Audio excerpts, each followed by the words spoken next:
안녕하십니까. 지금부터 김용민 브리핑 이완배 기자의 경제 속살 주간 방송 종합편을 보내드립니다.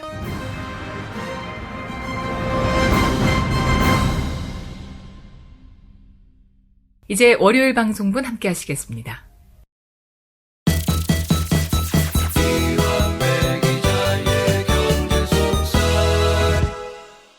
민중의 소리 이완배 기자 함께 하겠습니다. 이완배 기자님.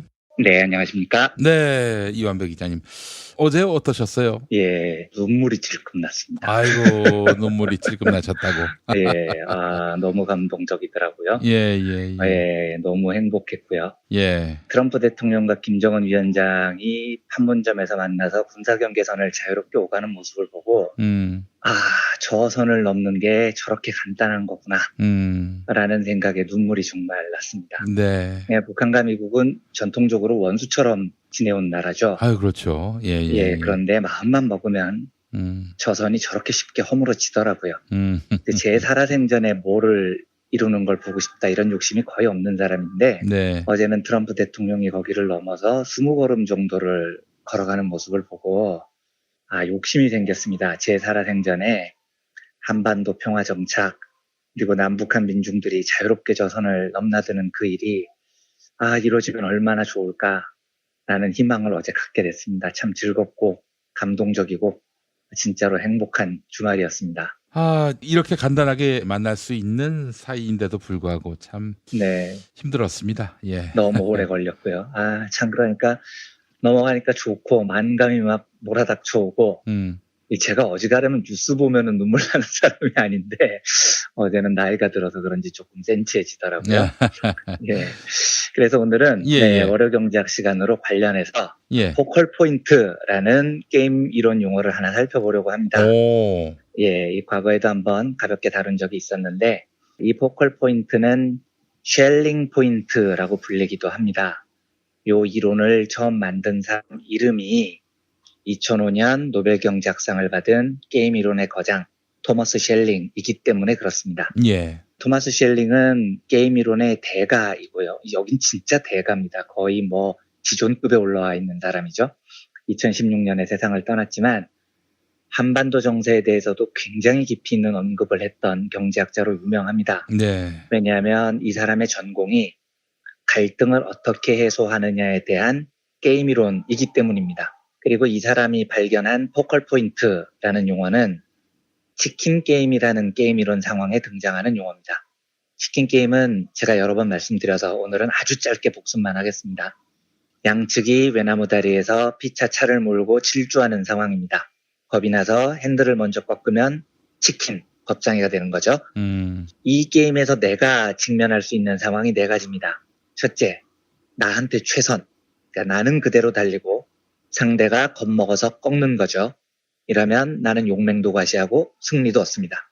둘째 경우는 차선. 나와 상대가 동시에 쫄아서 핸들을 꺾은 겁니다. 이러면 좀 창피는 한데 죽지는 않잖아요. 예. 게다가 상대도 꺾었기 때문에 창피해도 훨씬 덜 창피하죠. 셋째, 차악의 경우. 나는 꺾고 상대는 질주한 겁니다. 이러면 나는 승부에서도 지고 더럽게 창피한데요. 죽는 건 피할 수 있습니다. 넷째가 최악입니다. 둘 다 그냥 질주하다가 쾅 하고 부딪히는 겁니다. 이러면 둘 다 죽는 거죠. 그래서 이 게임의 묘미이자 매우 위험한 점은 질주를 내가 계속했을 때 잘하면 최선의 경우를 얻는데 잘못하면 최악의 경우를 만나는 겁니다. 그러니까 요 질주를 하면 이기면 짜릿한데 잘못하면 둘 다 죽는 수가 생겨요. 요때 토마스 쉘링의 포컬 포인트가 등장합니다.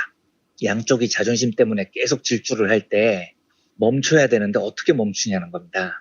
사실 객관적으로 그 네 가지 경우 중에 양쪽 모두에게 제일 좋은 결과는 두 명이 동시에 꺾는 겁니다. 이러면 둘 다 좀 덜 창피하고요.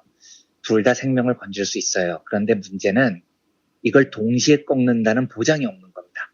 그러니까 내가 꺾었는데 상대가 안 꺾으면 나만 개망신을 당하는 거잖아요. 예. 그래서 포컬 포인트란 뭐냐? 이심전심으로 꺾을 수 있는 묘한 지점을 말합니다. 양쪽이 미친 듯이 달리는데 왠지 저쯤에서 상대도 꺾을 것 같아 보이는 지점이 있어요. 그러면 양쪽이 미리 상의하지 않아도 그 지점에서 이심전심으로 핸들을 꺾는 겁니다. 예를 들면 도로에서 쭉 달리다가 외나무 다리에서 충돌하는 구조에서 치킨 게임을 하면 양쪽에서 외나무 다리 입구 초입을 발견할 수 있죠. 그러니까 이런 묘한 위치가 하나 있으면 양쪽은 야, 저기 다리 초입쯤에서 상대가 꺾을 것 같다라고 짐작을 하게 되는 겁니다.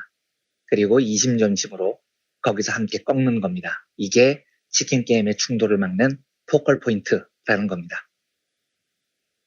다른 예를 하나 들어보죠. 1980년대, 90년대만 해도 핸드폰 뭐 이런 게 없어서요. 네. 약속이 많이 깨졌었어요. 그러니까 야, 우리 3시에 강남에서 만나자라고 약속을 했는데 까먹고 장소를 안 정한 겁니다. 자, 그러면 강남 그 넓은 데에서 도대체 어디로 나가야 약속을 성사시킬 수 있을까요? 이때 에이, 약속 장소를 서로 이야기를 안 했네. 그럼 안 나가야 되겠네. 이러면 서로 못 만나는 겁니다. 게다가 나는 나가고 싶은데도 상대가 아유, 걔가 설마 약속 장소도 정확하지 않은데 나오겠어? 라는 의심이 들어도 두 사람은 못 만납니다. 왜냐하면 상대가 안 나올 것 같으면 나도 안 나가는 게 합리적이니까요. 그런데 이런 애매한 약속을 성사시키는 이심전심 포컬 포인트가 있습니다. 어디냐? 1990년대만 해도요. 강남역 뉴욕제가 앞이 그 포컬 포인트였습니다. 그러니까 보통 사람들이 강남에서 약속을 하면 대부분 강남역 8번 출구 뉴욕제가 앞에서 많이 만났거든요. 이러면 양쪽 다 이심전심으로 강남 3시? 장소는 모르겠는데 대충 뉴욕제가 앞으로 나가면 만날 수 있겠네 라고 짐작을 하고 그리로 나갑니다. 이러면 약속이 성사됩니다. 양쪽 다 애먼 곳에서 기다리다가 못 만나는 최악을 피하고 최선의 결과를 만드는 포컬 포인트인 거죠. 게임으로 예를 하나 더 들어보겠습니다. 진행자가 그네와 순실이한테 10만 원을 나눠주는 게임을 합니다. 두 사람은 각자 앞에 놓인 종이에다가 저 10만 원 중에 내가 얼마를 가질래? 라는 금액을 적어내야 됩니다. 근데 문제는 이 게임 규칙이 두 사람이 지가 갖겠다고 써낸 액수의 합이 10만 원을 딱 1원이라도 넘으면 두 사람 모두 한 푼도 못 받는다는 겁니다. 예를 들어서 그네가 6만 원 갖겠다고 써내고 순실이가 9만 원 갖겠다고 써내면 나가리죠. 두 사람 합이 15만 원이니까 10만 원을 넘어섭니다. 그러면 두 사람 다 땡전 한 푼 못 갖습니다. 근데 반면에 두 사람이 적어낸 금액이 합이 10만 원 이하이기만 하면 두 사람은 써낸 돈을 모조리 받을 수 있습니다. 예를 들어서 그네가 10,000원, 순실이가 2만 원, 써내면 합이 3만 원, 10만 원이 안 되니까 두 사람은 각자 그 돈을 받아갑니다. 자, 이 게임에 참가했을 때 얼마를 내야 될까요? 이 게임은 순실이와 그네가 서로 모르는 사이고요. 상대의 성격조차도 전혀 모른다는 것을 전제로 하는 게임입니다. 그러니까 완전히 깜깜이 게임이죠. 얼마를 적어야 될까요? 어렵습니다. 어려운데 만약에 내가 착한 사람이어서 욕심 안 부리고 10,000원만 갖겠다고 적어내도 상대가 욕심 부려서 95,000원 이렇게 적어내면 나가리입니다. 둘 다 한 푼도 못 받죠. 반면에 내가 욕심을 부려서 9만 원을 적어내도 상대가 무지하게 착한 사람이어서 5,000원밖에 안 적어내면 나는 9만 원을 받는 횡재를 합니다. 그러니까 빵원에서 만원까지 모든 가능성이 열려 있어요. 얼마를 적어야 할까요? 그런데 이 게임을 해보면 그네와 순실이는 서로 모르는 사이고 상의할 수도 없지만 묘한 이심전심의 포컬 포인트를 찾아냅니다. 총액 한도가 10만 원이라고? 게임 참가자가 2명이야? 그러면 반반이지 이런 생각이 드는 겁니다. 반반 나눠 가지면 되겠네가 포컬 포인트가 됩니다. 근거도 없어요. 상의도 한 적도 없습니다. 하지만 왠지 10만 원이 있으면 5만 원씩 나눠 가지는데 저쪽도 동의를 할 것 같은 겁니다. 이심전심으로 5만 원이 포컬 포인트가 됩니다. 실제로 이 실험을 해보면 대부분 두 참가자가 5만 원씩을 적어내고 그 돈을 받아가요. 그러니까 포컬 포인트의 위력이 대단하다는 거죠. 전쟁이 벌어졌습니다. 두 나라가 전쟁을 하는 중인데 사실 두 나라의 야전사령관은 굳이 전면적으로 전쟁을 안 하고 싶어요. 예. 그래봐야 부하들만 잃는 소모전이거든요. 그런데 위에서는 전쟁 계속하라고 다그칩니다. 이때 야전사령관이 부대에게 진격 앞으로를 명령했는데 하필이면 저쪽 사령관도 똑같은 방향으로 진격을 명령하면 망하는 겁니다. 이 목숨을 건 싸움을 양쪽이 벌여야 돼요. 사실 이건 양쪽 다 피하고 싶었던 일이거든요. 이걸 막기 위해서 제일 좋은 방법은 두 사령관끼리 전화를 하는 거죠. 야, 우리 짜자. 우리가 동쪽으로 갈게. 너희는 서쪽으로 진격해. 이러면 안 마주치잖아. 이러면 양쪽 다 전쟁을 피하고 행복해질 수 있습니다만 전쟁 중에 적군 사령관끼리 이런 통화를 하면 간첩이 돼버립니다. 그렇죠. 예. 근데 이때에도 포컬 포인트라는 게 존재합니다. 만약에 양쪽 지형 사이에 묘한 지형지물이 하나 있으면요. 그러니까 강이 하나 흐르고 있다면 사령관들은 이렇게 생각하는 겁니다. 저쪽이 굳이 저 강을 넘어오지 않을 거야. 그럼 나도 굳이 저 강을 넘어갈 이유가 없지. 라고 생각을 합니다. 그러니까 강이라는 묘한 지형물이 양쪽의 이심전심 포컬 포인트가 됩니다. 이러면 양쪽은 상의를 하지 않아도요. 피차 자기 쪽 강 안에서만 진격을 하는 겁니다. 네. 이러면 큰 충돌을 피하게 됩니다. 그래서 이제 순수하게 경제학적 관점에서 말씀드리는 겁니다. 뭐 정치적 군사적 이야기를 드리는 게 절대 아니에요. 저는 한국전쟁 막판 무렵에 남북 모두 이 포컬 포인트에 대한 인식만 있었어도 무고한 사상자 숫자를 엄청나게 줄일 수 있다고 보는 쪽이에요. 왜냐하면 휴전협정이 엄청 오래 끌었거든요. 1951년 7월에 휴전협정이 시작됐는데 이 회담이 2년이 지나서 1953년 7월에 끝납니다. 그러니까 협정하는 기간만 무려 2년이었다고요. 그런데 그 협정이 진행되는 2년 동안 백마고주를 중심으로 양쪽이 한 뼘의 땅이라도 더 차지하겠다고 격전을 벌였습니다. 이때 너무 많은 사람들이 죽었어요. 예. 그런데 사실 그때 전선에서는 얼추 이 지점에서 남북 양쪽이 싸움을 멈추면 된다라고 생각할 만한 포컬 포인트가 있었습니다. 뭐냐? 38선입니다.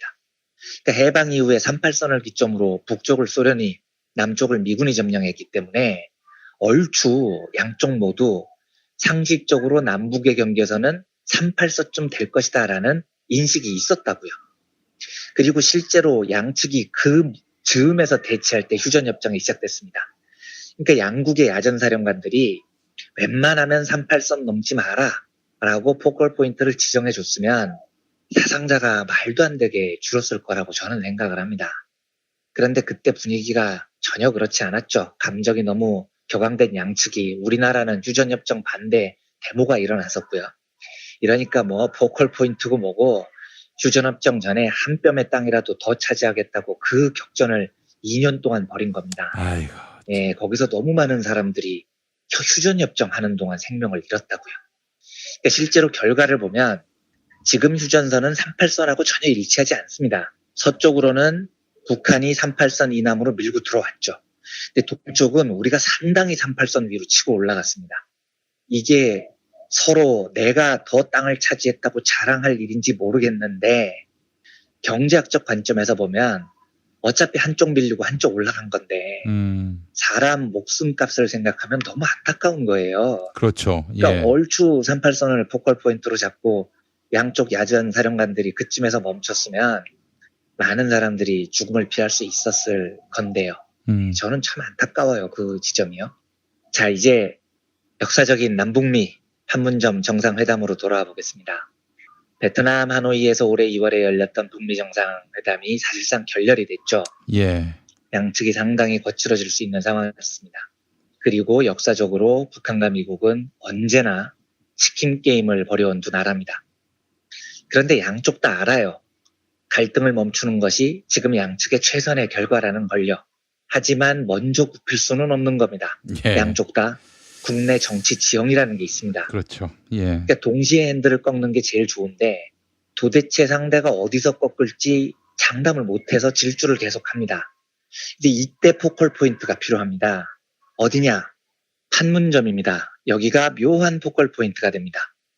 화해를 하고 싶은데 내가 먼저 손 내밀기는 좀 그래요. 그런데 판문점에서 만나자고 하면 왠지 내 폼도 안 상하고 상대도 나올 것 같습니다. 뭔가 역사적인 평화의 메시지도 있을 것 같아요. 오케이. 저기를 포컬 포인트로 잡자라는 아이디어가 트럼프에게서 나온 겁니다. 북한도 듣자마자 빠른 속도로 그 포컬 포인트에 동의를 합니다. 여기라면 양쪽 다 폼 안 망치고 멋지게 만날 수 있는 묘한 지점이거든요. 예. 그래서 저는 누차 말씀드리지만 게임 이론 관점으로 보면 트럼프 대통령은 무지하게 고수입니다.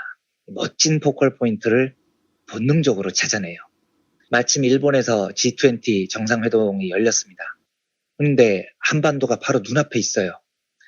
야, 내가 여기서 먼저 북한 만나자고 하면 핸들을 먼저 꺾는 것 같아서 자존심 상하는데 판문점에서 만나자고 하면 이건 폼이 전혀 안 망치는 겁니다. 그러니까 이 포컬 포인트를 캐치할 수 있는 사람은 정말 고수인 거죠. 예. 북한도 이야기 듣자마자 오케이 만납시다. 일사천리로 진행이 됩니다. 이것도 자주 이야기 드리지만 김정은 위원장도 게임 이론에 관한 한 본능적인 고수예요. 그러니까 게임 이론 관점에서 보면 양쪽이 수를 던지는 모습이 매우 아름답게 느껴질 정도입니다. 네. 하나만 더 추가하겠습니다. 토마스 셸링 교수가 포컬 포인트를 이야기하면서 강조했던 또 하나의 대목이 포컬 포인트를 찾기 힘들 때 제3자의 역할과 안내가 매우 중요하다라고 언급을 합니다. 그러니까 양쪽이 미친 듯이 질주를 하는데 어디선가 꺾어야 할 지점이 안 보여요. 이러면 꺾고는 싶은데 가오가 상해서 못 꺾고 충돌을 하는 경우가 많거든요. 예. 이때 3자가 나타나서 양쪽에 이야기를 합니다. 야, 저기 삼봉 빌딩 앞쯤에서 꺾어. 저기가 꺾는데 모양이 좋아. 내가 저쪽에 가서도 대충 이야기해볼게. 그러면 삼봉 빌딩 앞에서 멈출 것 같아. 이렇게 3자가 안내를 해주면 양쪽이 합의가 안 돼도요. 얼추 모양 좋게 삼봉 빌딩 앞에서 핸들을 꺾을 수 있습니다. 그러니까 극단적인 상황에서 3자의 안내는 치킨 게임을 멈추는 매우 중요한 포컬 포인트가 됩니다. 그래서 저는 어제 역사적인 회동에서 문재인 대통령의 3자 중재를 정말로 높게 평가합니다. 판문점에서 북미 양쪽이 만나자는 이야기를 문 대통령이 오래전부터 반복해서 양쪽의 이야기를 해왔다는 거잖아요. 예. 그러니까 트럼프 대통령 머리에서 아무 근거 없이 판문점이라는 포컬 포인트가 떠오를 수가 없습니다. 어떤 식이냐면 문 대통령 만났을 때 자꾸 판문점 이야기 하던데 거기를 포컬 포인트로 잡아봐 이렇게 떠오르는 겁니다. 3자의 중재가 중요한 포컬 포인트 기준이 되는 거죠. 그러니까 토마스 셸링 교수의 이야기대로 치킨 게임의 충돌을 막는 중요한 역할을 문재인 대통령과 한국 정부가 해냈습니다. 그래서 저는 어제 회동에서 북미 양 정상과 함께 문재인 대통령과 한국 정부가 정말로 큰 박수를 받아 마땅한 이유가 여기에 있다고 생각을 합니다. 역사적인 판문점 회동을 본 국민의 한 사람으로서 감동적인 소감은 트럼프 대통령이 마지막 했던 말 같던데요. 오늘은 역사적이고 위대한 날이었습니다. 라는 겁니다. 양쪽이 포컬 포인트를 통해서 이 역사적 만남의 길을 다시 열었으니까 이제는 정말로 결과를 향해서 남북미 세 나라가 매진했으면 좋겠습니다. 정전협정을 통해서 한반도 평화가 영구적으로 약속되는 그날을 정말로 간절히 바라게 되더라고요. 그 바람을 담아서 오늘 월요경제학 시간으로 포컬 포인트에 대한 여러 이야기를 나눠봤습니다. 예, 알겠습니다. 오늘 아주 재밌는 이야기였어요. 예. 자, 이완배 기자님, 내일 다시 뵙도록 하겠습니다. 네, 감사합니다. 이제 화요일 방송분 함께 하시겠습니다.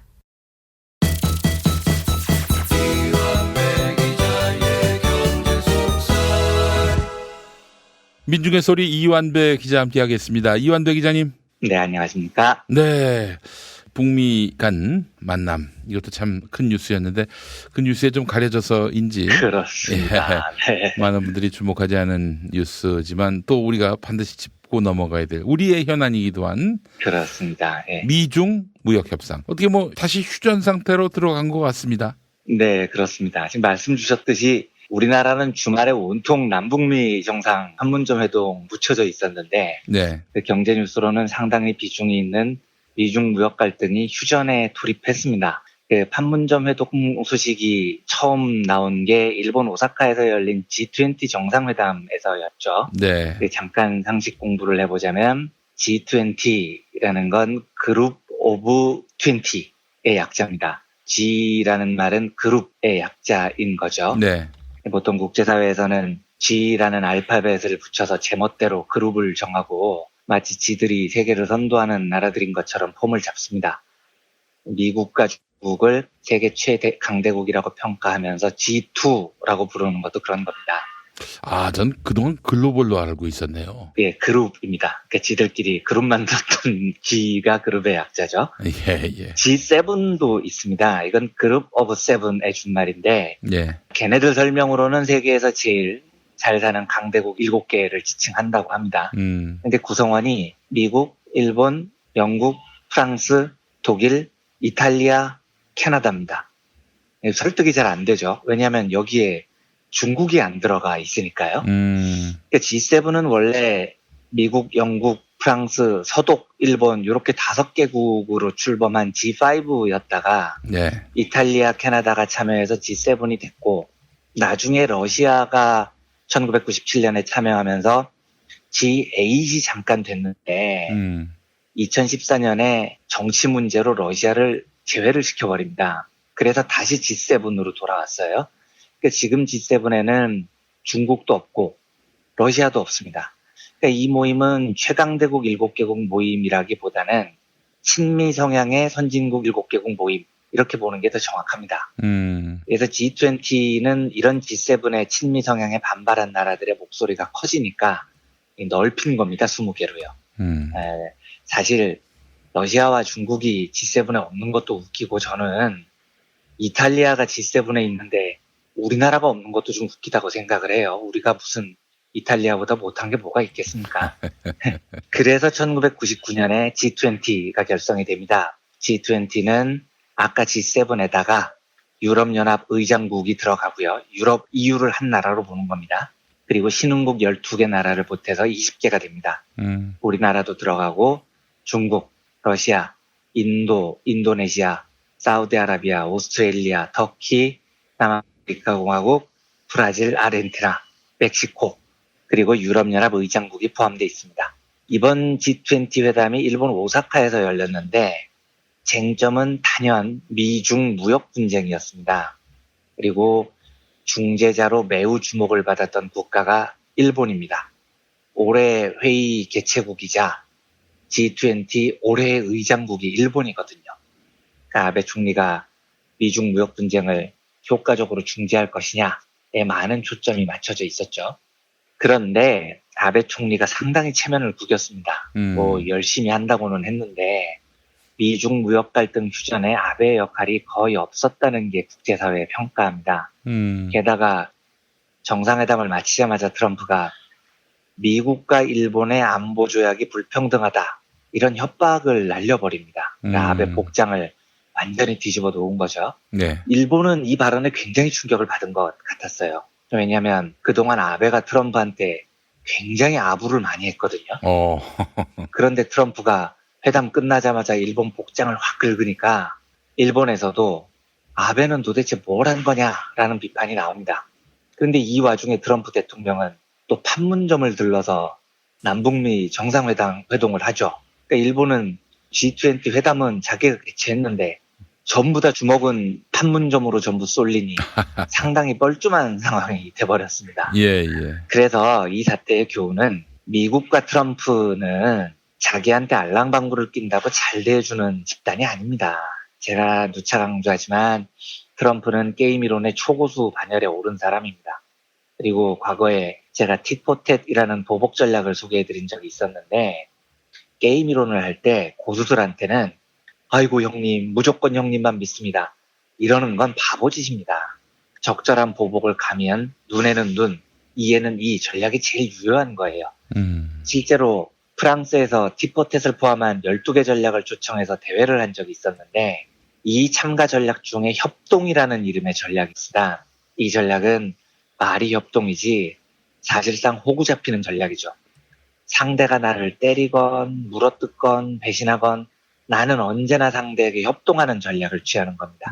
사람은 착해 보이죠. 그런데 이런 전략으로 게임에 참가하면 곳곳에서 호구를 잡혀서 박살이 납니다. 실제로 12개 전략에 참가한 대회에서 협동 전략, 즉 호구 잡히는 전략은 8등밖에 못해요. 그러니까 아베처럼 트럼프한테 굽실대면 트럼프는 일본은 아무 때나 내가 두들겨 패도 항상 굽실거리는 놈들이야 라면서 쉴 새 없이 두들겨 팹니다. 그러니까 이번 G20 회담에서 아베가 트럼프한테 뒤통수를 세게 맞은 이유가 그런 걸 겁니다. 이번 G20 정상회담의 최고 하이라이트는 판문점 회동이 돼버렸고 아베는 무지하게 뻘쭘해졌습니다. 네. 그런데 이 빅뉴스에 가려졌던 굉장히 중요한 뉴스가 또 하나 있었습니다. 미국과 중국 정상이 29일 일본에서 만난 겁니다. 네. 트럼프와 시진핑이 오사카에서 만났고 두 정상은 두 나라의 무역 협상이 정상 궤도로 복귀했다라고 선언했습니다. 근데 이건 완전한 화해는 아닙니다. 트럼프 대통령이 기자회견에서도 이야기를 하던데 당분간 중국 제품에 추가 관세를 부과하지 않겠다 이렇게 말을 합니다. 당분간이라는 전제가 있는 거죠. 요 당분간은 90일 말합니다. 두 나라가 90일 정도 잠정 휴전을 하고 협상을 실무진에서 시작한다는 뜻입니다. 그리고 과거에 한번 말씀드렸던 중국 통신장비 기업 화웨이 제품에 대해서도 미국이 국가 안보에 큰 문제가 없는 장비에 한한한이라는 전제를 달고 화웨이 제품을 미국이 수입할 수도 있다라고 물꼬를 터줬습니다. 90일간의 짧은 휴전이지만 어쨌든 휴전 선언이 이뤄졌기 때문에 일단 급한 고비는 넘긴 것 같아요. 이제 양쪽 실무단이 구체적으로 협상을 할 것 같고요. 요 기간만큼은 분쟁이 잠잠해지지 않을까라는 예상을 해봅니다. 한 발만 더 나가 보겠습니다. 사실 이 두 나라의 무역 전쟁은 끝장을 보기로 했다면 중국이 이기기 어려웠을 겁니다. 왜냐하면 무역 전쟁이라는 게 상대국의 수출품에 어마어마한 관세를 때리는 거거든요. 예를 들어서 미국이 중국 너 기분 나빠. 중국 제품 100억 원어치의 관세를 25% 때릴게 이렇게 나오면 중국도 보복을 하는 겁니다. 그래? 그럼 우리도 똑같이 미국 제품 100억 원어치의 관세를 25% 때린다. 이런 식으로 보복을 하는 겁니다. 근데 문제는 지금 두 나라의 무역에서 심각하게 중국이 흑자를 많이 보고 있다는 겁니다. 실제로 미국이 중국으로부터 수입을 하는 규모는 5,500억 달러, 우리 돈으로 550조 원 정도 됩니다. 그런데 중국이 미국으로부터 수입을 하는 건 1,400억 달러, 140조밖에 안 돼요. 그러니까 중국이 미국에 수출하는 규모가 수입하는 규모보다 3배나 큽니다. 압도적인 무역 불균형이죠. 그러면 미국이 처음에 중국산 500억 달러 제품에 관세 하고 때렸습니다. 그러니까 이 중국도 열받아서 그래? 그럼 우리도 똑같이 미국산 제품 500억 달러어치의 관세 이렇게 받는 겁니다. 이때 미국이 그럼 우리는 1,000억 추가 관세 이렇게 외쳤을 때 중국도 당연히 우리도 똑같이 미국산 제품에 1,000억 달러 추가 관세라고 외쳐야 되는데 새로 관세를 때릴 1,000억 달러어치 미국산 수입 제품이 없는 겁니다. 그러니까 중국이 그만큼 미국으로부터 수입을 많이 안 하거든요. 그러니까 중국이 수입하는 미국 제품 총액이 1,400억 달러밖에 안 되는데 500억 달러 관세 물렸고 추가로 1,000억 달러를 더 때리려면 1,500억 달러가 됩니다. 수입 자체를 1,400억 달러밖에 안 하는데요. 이래서 중국이 이 무역 전쟁은 이기기가 어렵다는 겁니다. 실제로 트럼프가 최근에 중국산 제품 2,000억 달러의 관세를 매긴다라고 포문을 확 크게 때렸는데 중국은 대응을 못해요. 그러니까 원래는 우리도 미국산 제품 2,000억 달러의 관세를 때리겠다라고 받아쳐야 되는데 수입액 자체가 1,400달러밖에 안 되니까요. 그러니까 트럼프가 이 싸움을 마음 놓고 벌이는 이유가 이겁니다. 관세로 붙으면 절대로 중국이 이길 수 없는 싸움이죠. 그런데 그렇다면 왜 트럼프는 이길 확률이 매우 높은 무역 분쟁을 잠시 휴전했을까요가 궁금해집니다. 이유는 무역이 산수가 아니기 때문입니다. 산수로 하면 미국이 이겨요. 이기는데 그 과정에서 실제로 미국도 막대한 피해를 입습니다. 미국 국민들은 요즘 이런 것 같아요. 트럼프가 중국을 막 두들겨 패니까 기분이 너무 좋은 겁니다. 시진핑이 막 쩔쩔매는 모습을 보고요. 와, 중국 놈들 패니까 기분 째지네. 그런데 기분 좋은 것과 별개로 현실적으로 피해는 미국 국민들이 입습니다. 왜냐하면 미국이 중국 수출품에 관세를 때린 겁니다. 근데 미국 국민들이 마트에서 사는 제품 중에 상당수가 중국산입니다. 특히 마트 같은 곳에서 파는 가격이 싼 제품은 대부분 중국산이에요. 근데 여기에 미국이 관세를 매기면 당연히 가격이 올라가죠. 그런데 미국 국민들 중에는 그 싸구려 중국 제품을 사지 않으면 생활이 아예 안 되는 저소득층이 무시하게 많습니다. 근데 이 사람들은 평소 10달러면 사던 중국산을 갑자기 12달러, 13달러 이렇게 주고 사야 되는 겁니다. 실제로 올해 5월에 미국 월마트가 이런 식이면 월마트는 공식적으로 가격을 올릴 수밖에 없다 이런 발표를 합니다. 월마트는 대형 할인마트잖아요. 미국 민중들 대부분이 여기를 이용합니다. 그런데 여기서 파는 수입산 제품의 4분의 1이 중국산이거든요. 여기다 관세 폭탄을 계속 날리면 월마트가 가격 인상을 안 하고 못 빼깁니다. 피해가 누구한테 가겠습니까? 월마트 이용하는 미국 저소득층 민중들에게 고스란히 돌아가는 겁니다. 그동안 미국이 중국산 철강에 관세 폭탄을 막 때리는 바람에 미국 내 철강 가격도 10%나 올랐습니다. 또 중국의 미국 기업들 공장이 여러 곳 있어요. 대표적인 곳이 나이키, 애플도 있죠. 예. 여기도 관세 폭탄 맞으면 제품 가격을 올릴 수밖에 없습니다. 그래서 미국 국민들은 미중 무역 분쟁이 심화되면 당장은 기분 좋죠. 중국 두들겨 패는 것 같으니까요. 예. 하지만 현실적인 피해를 피해갈 수가 없습니다. 이건 미국 기업들도 마찬가지예요. 6월 13일에 월마트를 비롯한 미국 661개 기업이 트럼프한테 공개 서한을 보낸 게 있습니다. 예. 제발 중국과 무역 분쟁 좀 그만하라는 겁니다. 이게 미국 기업들의 시각입니다.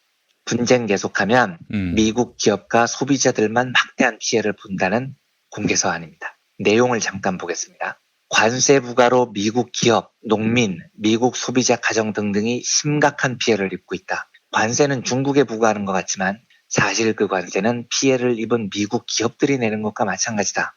여기에 중국산 제품에 추가로 관세를 부과하면 미국에서 일자리 200만 개가 사라진다. GDP는 1%포인트나 떨어질 것이다. 이게 미국 기업들의 발표입니다. 네. 트럼프한테는 상당한 압력이었을 겁니다. 그러니까 보통 미국 기업들이 공개서한 이런 걸 잘 안 보내요. 그 상공회의소나 로비단체를 통해서 로비를 하죠. 그런데 무려 661개 기업이 무역 분쟁 멈추라고 공개 서한을 보냈다는 건 트럼프 저 새끼한테는 로비도 안 먹히고 이제는 힘으로 압박하는 수밖에 없어 이렇게 생각을 하는 겁니다. 예, 근데 이 서한이 13일에 공개되면서 트럼프 쪽에서도 상당한 부담을 느꼈을 거라는 게 미국 언론들의 관측입니다. 게다가 이 분쟁이 끝장으로 치달으면 미국은 자유민주주의 국가라서 소비자들이나 기업이 피해를 보면 투표로 화풀이를 할 수 있는 나라입니다. 야, 트럼프 쟤 안 되겠다. 뭐 이렇게 투표를 할 수 있는 거죠. 반면에 중국은 사회주의 국가라 소비자들이 피해를 정부가 입 닥치고 살아. 이 한마디면 끝나는 나라입니다. 예. 그래서 전쟁이 끝장을 보기로 치달아간다면 당장은 미국이 압도적으로 유리한데 중국이 그래 둘 다 죽자고 버티면 진짜로 둘 다 죽는 길이 열립니다. 그러니까 이런 상황들을 인식하면서 이번 잠정 휴전이 이뤄진 게 아닌가라고 추측을 해봅니다. 예. 그러면 이 휴전이 오래 갈 것이냐? 그럴 것 같지는 않아요. 그러니까 아까 말씀드렸듯이 문제의 본질은 미국과 중국의 무역 불균형이 너무 심합니다. 중국의 미국 수출이 수입보다 3배 가까이 많거든요. 그러니까 트럼프는 이런 불균형을 두고 보는 사람이 아니죠. 그리고 냉정히 말하면 미국이 중국에 시비 거는 것들 중에 일리 있는 것들도 꽤 있어요. 그러니까 화웨이 사태에서도 알 수 있듯이 중국 기업들이 국제시장에서 매우 비정상적으로 정부 지원을 많이 받습니다. 그러니까 자유무역이라는 건 시장에서 공정한 경쟁을 하는 건데 중국 기업들은 중국 정부라는 백을 뒤에 업고 싸우는 셈이니까 미국 입장에서도 열받는 겁니다. 가만 놔둘 수가 없는 거죠. 어떻게 진행될지 모르겠지만 90일 이후에 분쟁이 또 시작될 가능성도 있을 것 같습니다. 그러니까 궁극적으로 해결되기까지는 꽤 오랜 시간이 걸릴 것이라는 게 대체적인 전망이고요. 예. 여기에 마지막으로 아주 짧게 한마디만 덧붙이자면 그래서 우리는 제가 최근에 10번도 넘게 말씀드렸지만 빨리 내수를 키워야 됩니다. 내수를 키워야 한다. 예, 무역 분쟁이 격화될수록 수출에 의존하는 우리나라는 더 견디기 어려워집니다. 그래요, 정말. 그러니까 미국, 중국 두 나라가 잠깐 휴전을 하는데 이건 나름대로 우리나라의 시간을 좀 벌어줬습니다. 물론 충분치는 않지만요. 그래서 짬이 날 때마다 소득주도 성장을 더 강화해서 틈틈이 수출 의존도를 줄이고 내수를 키워야 하는 과제가 우리에게 남아 있습니다. 이 사실을 정치권이 제발 좀 인식해서 빨리빨리 조치들을 취했으면 좋겠습니다. 오늘은 이 정도로 미중 무역 분쟁에 관한 뉴스를 마치겠습니다. 예, 알겠습니다. 이완배 기자님 오늘 말씀 잘 들었습니다. 네, 감사합니다. 이제 수요일 방송분 함께 하시겠습니다.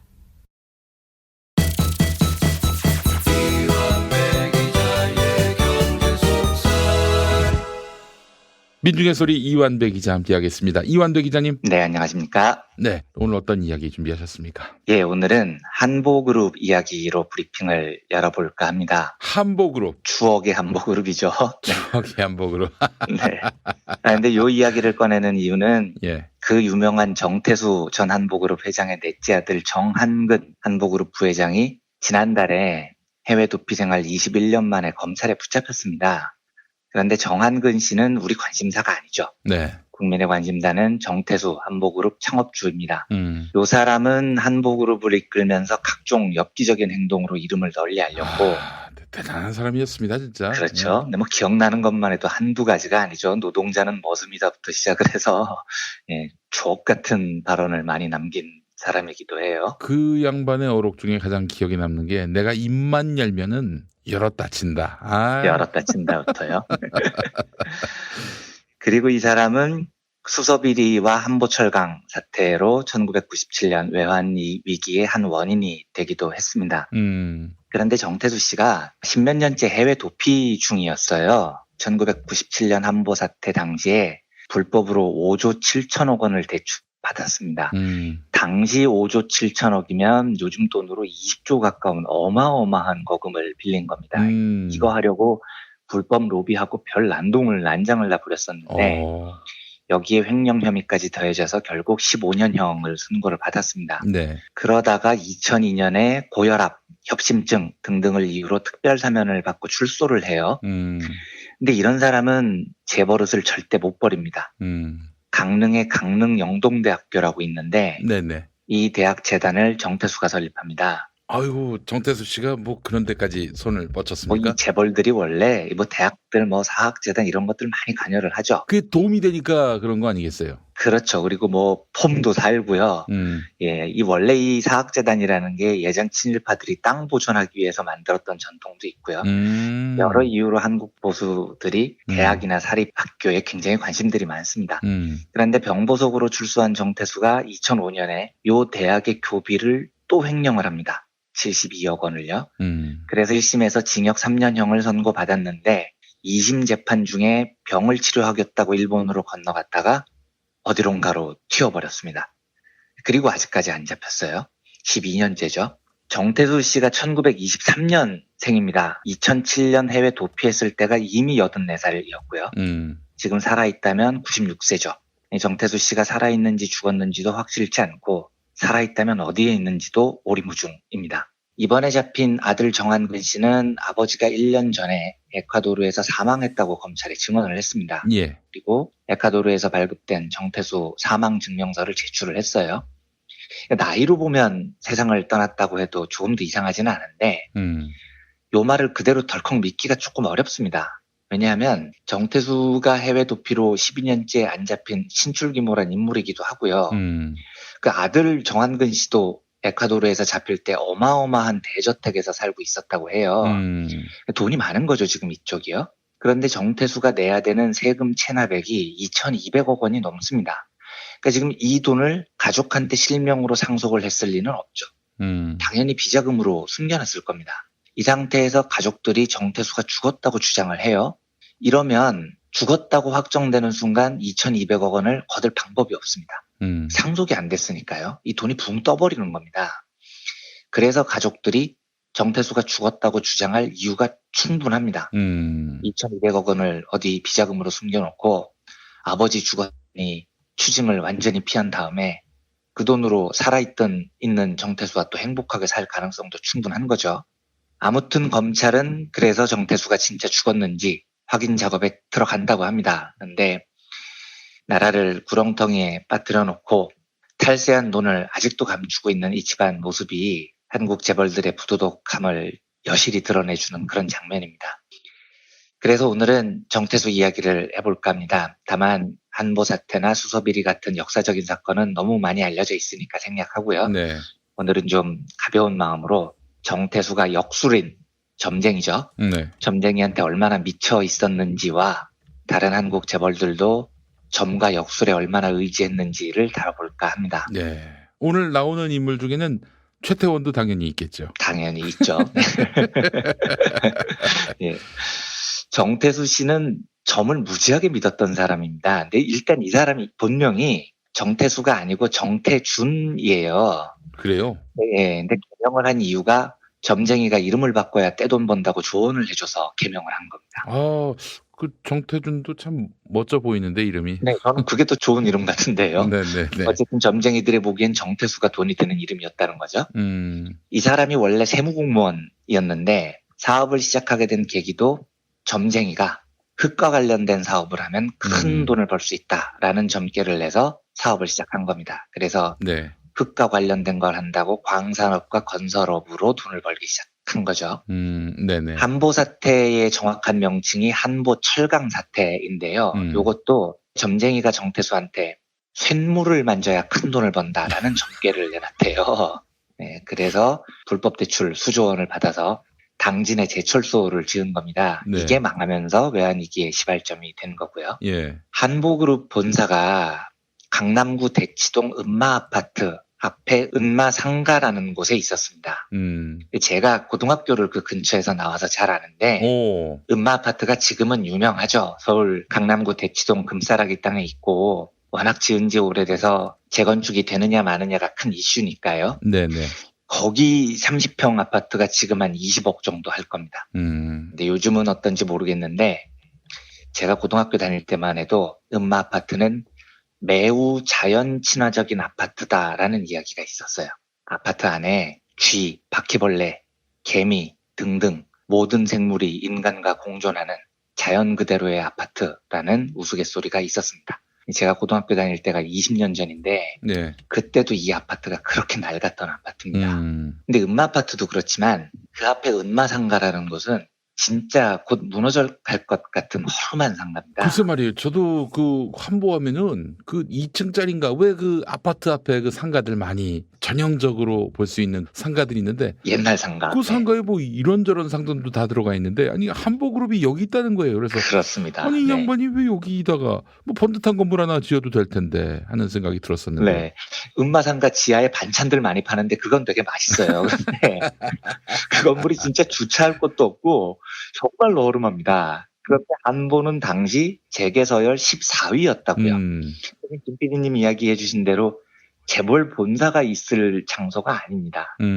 그런데 한보 본사가 거기 있었던 이유는 정태수가 그 땅이 돈이 모이는 땅이다라는 이야기를 어디 점쟁이한테 들은 겁니다. 네. 그래서 거기서 버텼다는 소문이 자자했습니다. 그래요. 자, 이제 그러면 이런 점쟁이 의존 경영이 정태수만의 행동이냐?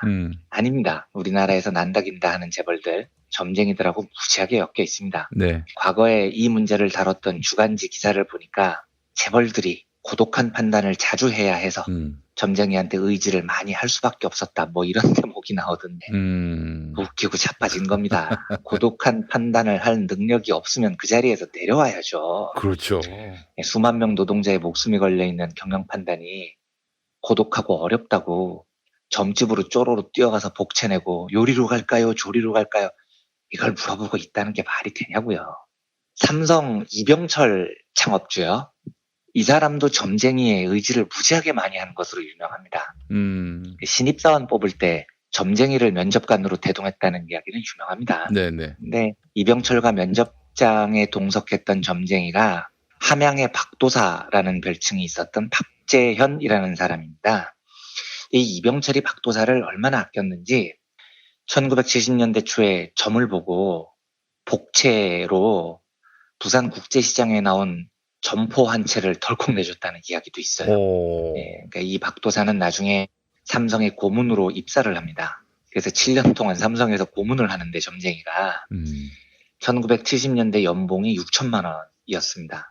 당시만 해도 500만 원이면 중소도시에서 집 한 채를 살 수 있었거든요. 예. 그러니까 요즘 추산을 해보면 이 점쟁이 연봉이 얼추 10억 정도 됐었던 겁니다. 이병철이 점쟁이를 얼마나 아꼈는지 충분히 짐작할 수 있는 대목이죠. 네. 심지어 박도사는 고문 직책을 끝내고 삼성에서 나온 다음에도 삼성 본관 28층 이병철 집무실을 자유롭게 드나들었던 거의 유일한 인물이었다고 해요. 요건 박재현 씨가 한 말인데 자기가 관상 보고 삼성에 입사시킨 인재가 1,700명이나 된다고 합니다. 이병철이 걔들을 얼마나 아꼈겠어요. 그러니까 1,700명이나 뽑았겠죠. 걔들이 1980년대, 1990년대 삼성을 이끈 주역들입니다. 한 그룹의 운명을 점쟁이가 관상 보고 1,700명이나 뽑아서 그룹 주요 직책에 포진시켰다는 거죠. 웃기지도 않는 겁니다. 그 삼성증권이라는 증권사가 있거든요. 네. 보통 증권사는 본사가 여의도에 있습니다. 근데 제가 2000년대 초반 증권 출입할 때 희한했었던 게 삼성증권만 여의도에 본사가 없어요. 그래서 이유를 물어보니까 여의도가 강바람이 심해서 풍수지리상 기가 아주 센 기업이나 국회 같은 곳이 아니면 다 망한다는 속설이 있었다는 거예요. 삼성이 이걸 믿고 증권 본사를 여의도에 안 놔뒀다는 겁니다.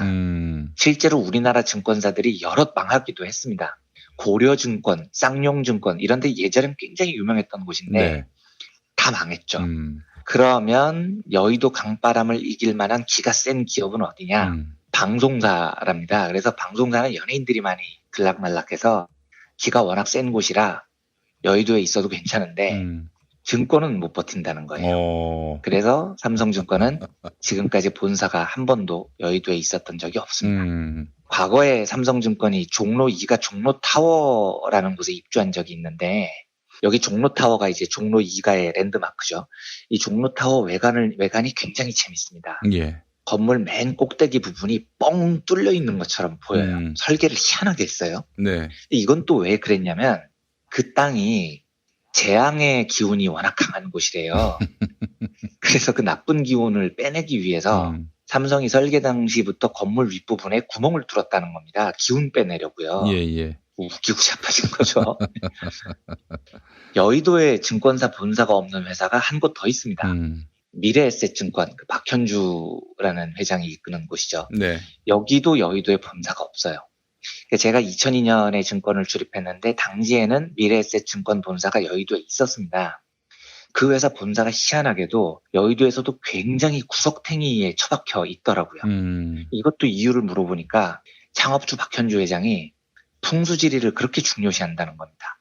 근데 미래에셋그룹이 1999년 IT 거품 일었을 때 성공을 거두면서 대형 금융회사가 된 회사인데 2000년 회사의 본사를 여의도가 아니라 강남에 세웁니다. 근데 이때도 박현주 회장이 직접 직원들을 데리고 땅터를 보고 다녔다는 소문이 자자했습니다.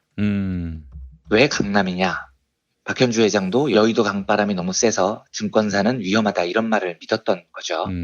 그러다가 결국 여의도로 본사를 옮겨오는데 왜 저 구석탱이에 본사를 짓냐면 그나마 건물이 여의도 구석에 있어야 다른 건물이 먼저 강바람을 맞아서 강바람을 피할 수 있었다는 겁니다.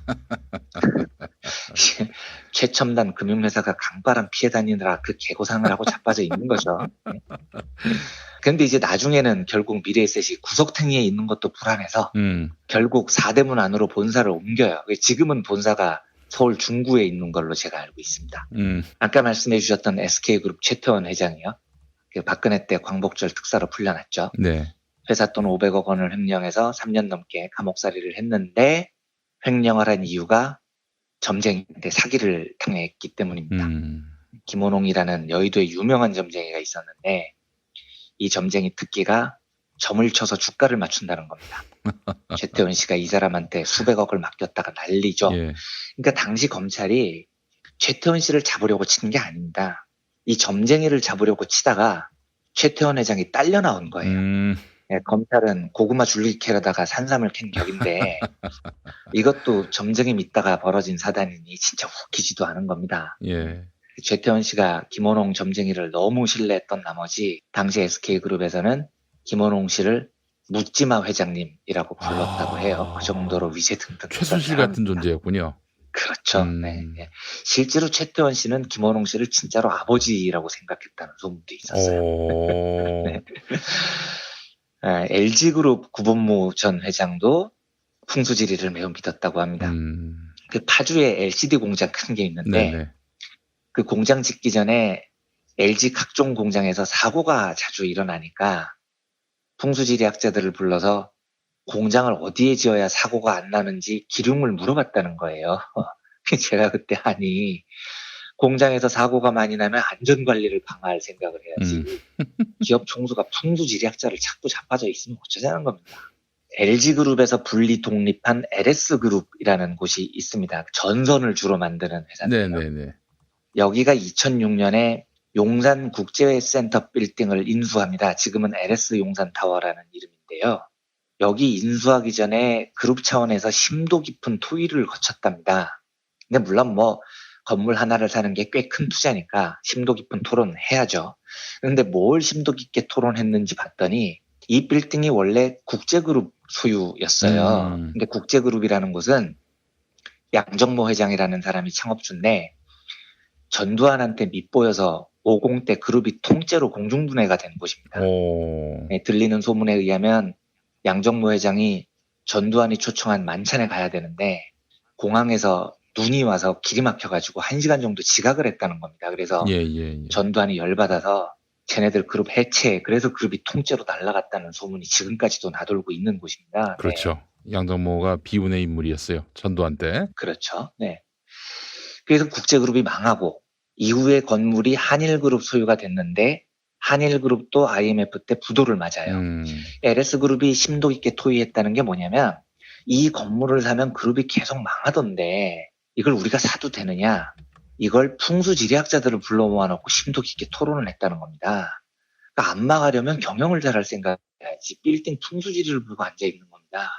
아무튼 그래서 풍수학자들이 심도 깊은 토론 결과 내놓은 의견은 그 땅에서 실제로 살기가 뿜어져 나오는데 그걸 막으려고 LS그룹이 빌딩을 산 다음에 리모델링을 할 때 연못을 만들어 놓습니다. 연못이 땅의 살기를 죽인다는 직관들의 조언을 받아들인 거죠. 이것도 웃기는 겁니다. 요즘 아시아나 항공 매각 때문에 시끄러운 금호그룹 사옥이 서울 신문로에 있습니다. 여기 가보면 벽에 물이 졸졸졸 흐르는 예쁜 수경시설이 설치돼 있어요. 이건 왜 설치했냐? 바로 옆 건물이 흥국생명 빌딩입니다. 이 흥국생명은 간암 3기 환자인데 술, 담배, 떡볶이 열심히 쳐드시다가 감옥 간 그 이호진 회장이 이끄는 태광그룹 소속이거든요. 근데 흥국생명 빌딩에 보면 굉장히 커다란 조형물이 하나 있습니다. 미국의 조각가 조나단 보로프스키라는 사람의 작품인데 10m짜리 초대형 조형물이고 제목이 해머링맨입니다. 하얀 사람이 망치를 들고 서 있는 커다란 조형물이에요. 근데 금호그룹 생각이 뭐였냐면 그 당시에 이호진 태광 회장이 400억을 횡령해서 막 구속됐을 때입니다. 야, 저기 그룹 총수가 구속이 되네? 이유가 저 해머링맨을 설치했기 때문이라는 겁니다. 큰 조형물이 건물 본사 앞에 망치를 들고 있으니까 이호진 총수가 그 망치에 맞아서 구속됐다는 논리인 거죠. 네.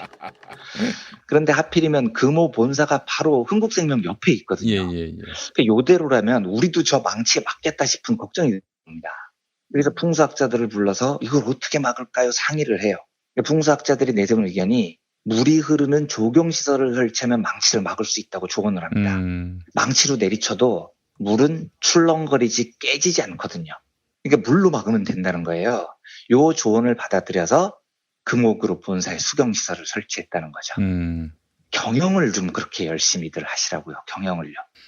이호진 씨가 구속된 게 왜 해머링맨 망치 때문입니까? 이게 세계적인 조형물인데요.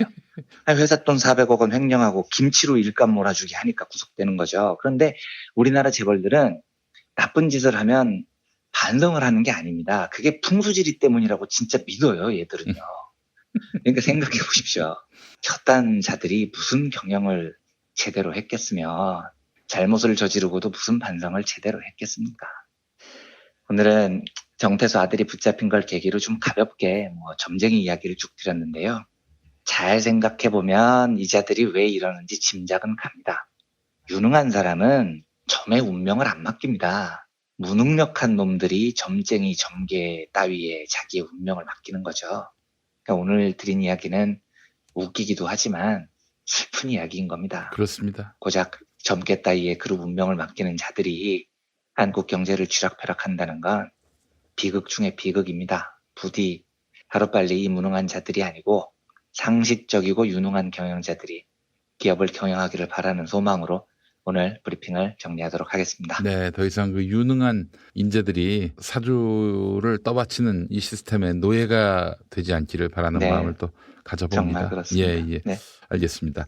아, 재밌네요. 정말 재밌습니다. 예, 이렇게 점쟁이들에게. 저는 좀 점쟁이들을요, 어떻게 네. 보냐면 프로레슬러로 봅니다. 네. 그 뭐, 진짜 저렇게 싸워서 싸우는 거라기보다는 그냥 뭐, 네. 그거 있잖아요. 뭐, 다 아실 겁니다. 저는 뭐 개인적인 이야기지만 이 점이나 이런 걸 딱 한 번 본 게 89년도 재수할 때였거든요. 아이고, 그땐 왜? 그때 이제 종로에 종로학원이라는 곳을 다녔는데 대학에 떨어지니까 심란하잖아요. 그렇죠. 2월 달에 입학을 했는데 마침 설이 돼서 점은 아니고 토종별을 그 뒤에 공원에서 보시는 분이 한 분 있었어요. 그래서 올해 내가 대학에 붙을 수 있을까? 그때 거금인 2,000원인가를 내고 토종 비결을 봤더니 올해에는 아들을 낳을 운세더라 뭐 이런 점괘를 내놓더라고요. 그래서 제가 예. 그 뒤로는 다시는 그따위 짓을 하지 않게 됐습니다. 2,000원짜리 점괘군요. 2,000원짜리. 네. 알겠습니다. 네. 자, 이한배 기자님 오늘 고생하셨습니다. 네, 감사합니다. 이제 목요일 방송분 함께 하시겠습니다.